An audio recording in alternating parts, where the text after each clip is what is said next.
Good morning. I'm Douglas Downey, President of the Valley View Heights Neighborhood Association. And I'm Lynn Coyle, President of the Newman Park Neighborhood Association, and I also serve as a Commissioner on the El Paso Housing Authority. In the past, El Pasoans remained in a state of inactivism. In 2003, with the adoption of the Neighborhood Recognition Ordinance, the city provided tools for neighborhoods to organize. Today, there's a staff neighborhood services division at City Hall that supports the 67 neighborhood associations citywide with programs and tools to provide us leadership, direction, and knowledge to make a difference in our communities. As a progressive city in the midst of transformation, neighborhood associations are now actively involved in shaping public policy. City Council often asks if the associations are aware of regulatory changes and asks for our feedback.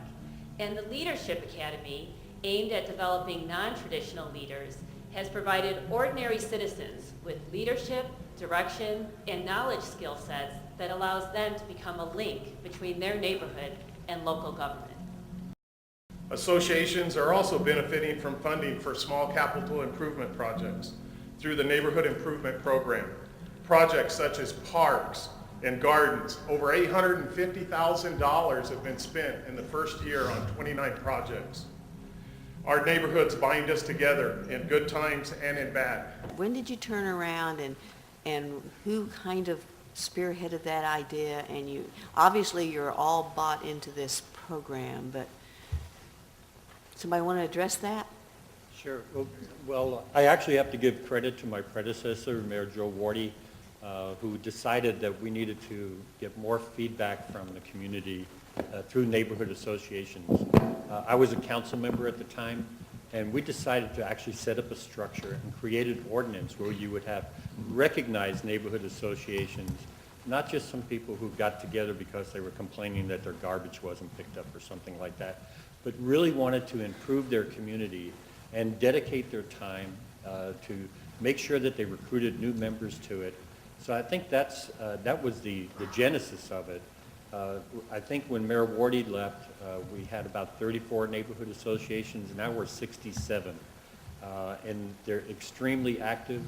They, as I mentioned before, we give them a funding source, which really empowers them to change. I mean, you can give them an open mic all you want, but if you don't give them any money to really make a difference in their community, they're going to get frustrated. Then the apathy kicks in once again. So I think the direction that we're heading, we've been extremely satisfied with it.